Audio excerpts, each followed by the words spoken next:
ఫలరాజం మామిడిని తెలుగు రాష్ట్రాల్లో సుమారు 3.5 లక్షల హెక్టార్లలో సాగు చేస్తున్నారు. అధిక సాంద్ర విధానం అందుబాటులోకి వచ్చాక ఎకరాకు 400 నుంచి 500 మొక్కలను వేసి 3వ సంవత్సరం నుంచే ఫలసాయాన్ని తీస్తూ సంప్రదాయ పద్ధతిలో నాటిన 10 సంవత్సరాలకు గాని రాని 10 టన్నుల దిగుబడిని 5-6 సంవత్సరాల తోటల నుంచే సాధిస్తున్నారు రైతులు. అధిక దిగుబడి కాదు, అధిక సాంద్ర విధానం వల్ల మామిడి తోటల నిర్వహణ రైతుకు సులభంగా ఉంటోంది.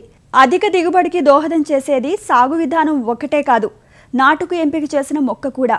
సాధారణంగా 5 నుంచి 6 అడుగులు అంతకన్నా ఎక్కువ ఎత్తున్న మామిడి మొక్కలను నాటుకునేందుకు రైతులు ఉత్సుకత చూపుతూ ఉంటారు. ఎక్కువ వయసున్న మొక్కలను నాటుకుంటే త్వరగా ఫలసాయానికి అంది వస్తాయని అపోహపడతారు. కానీ ఎక్కువ ఎత్తున్న మొక్కలు, ఎక్కువ వయసున్న మొక్కలు అంత త్వరగా నాటుకోవు. నాటుకున్నా కుదురుకునేందుకు ఎక్కువ కాలం పడుతుంది. అందులోనూ అధిక సాంద్ర విధానంలో నాటుకోవాలనుకుంటే అలా ఎత్తు పెరిగిన మొక్కలు అసలు పనికిరావు. సాధారణంగా మార్కెట్లో అధిక డిమాండ్ ఉన్న బంగినపల్లిని అధిక శాతం వేసుకుని చిన్న రసం, పెద్ద రసం, మల్లిక, ఆల్ఫాన్సో వంటి ఇతర రకాలను జోడించి వేసుకుంటారు. ఏ రకాన్ని ఎంచుకున్నప్పటికీ సాగుకు ఎన్నుకున్న అంటు మొక్కకు కొన్ని లక్షణాలుండాలి. వాటిని జాగ్రత్తగా పరిశీలించి ఎన్నుకోవడం ముఖ్యం.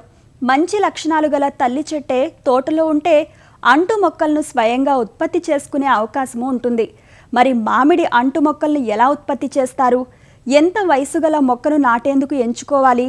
ఎంపికలో ఎలాంటి అంశాలను దృష్టిలో ఉంచుకోవాలి? వివరాలను శ్రీ కొండా లక్ష్మణ్ తెలంగాణ రాష్ట్ర ఉద్యాన విశ్వవిద్యాలయం సంగారెడ్డి ఫల పరిశోధనా స్థానం శాస్త్రవేత్త అడప కిరణ్ కుమార్ నుండి తెలుసుకుందాం. వీలైనంత వరకు 8 నెలల వయసు నుంచి 12 నెలల వయసు మొక్కలు ఎంచుకొని వేసుకుంటే మంచిది. 8 నెలలు 12 నెలల వయసు మొక్క మనకి 3 అడుగులు పెరగాలంటే నర్సరీలో మట్టి అంటే ఎలా ఉండాలి అనేది కూడా చాలా ముఖ్యమైన అంశం.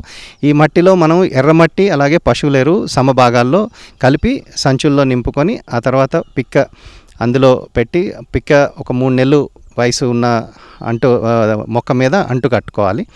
ఈ అంటు కట్టుకునేటప్పుడు మనకి రూట్ స్టాక్ అనేది దాని సైజు మనకి సుమారు పెన్సిల్ సైజు ఉన్నట్లయితే అది అంటు కట్టడానికి తయారైందని చెప్పి నిర్ధారించుకోవచ్చు.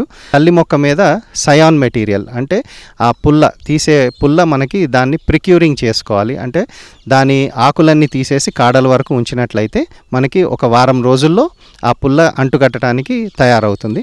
ఆ పుల్లలన్నీ తీసుకొచ్చి మనం ఈ నర్సరీలో వెనీర్ గ్రాఫ్టింగ్ పద్ధతి ద్వారా మనం మామిడిని అంట్లు కట్టుకోవాలి. వెనీర్ గ్రాఫ్టింగ్ చేసే సమయం కూడా చాలా ముఖ్యమైన అంశము.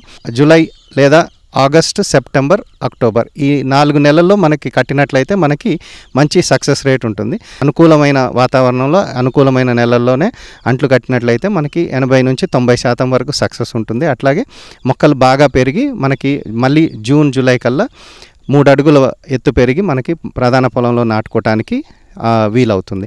అయితే ఈ మొక్కలు ఎంపికలో మనం చాలా జాగ్రత్తలు తీసుకోవాలి. మొక్క ఎంపిక చేసుకునేటప్పుడు ఈ రూట్ స్టాక్ అలాగే సయాన్ ఈ 2 సరిగ్గా కలిసి ఉన్నాయా లేదా ఇవన్నీ కూడా చూసుకొని గమనించి రైతులు మొక్కలు ఎంపిక చేసుకోవాలి.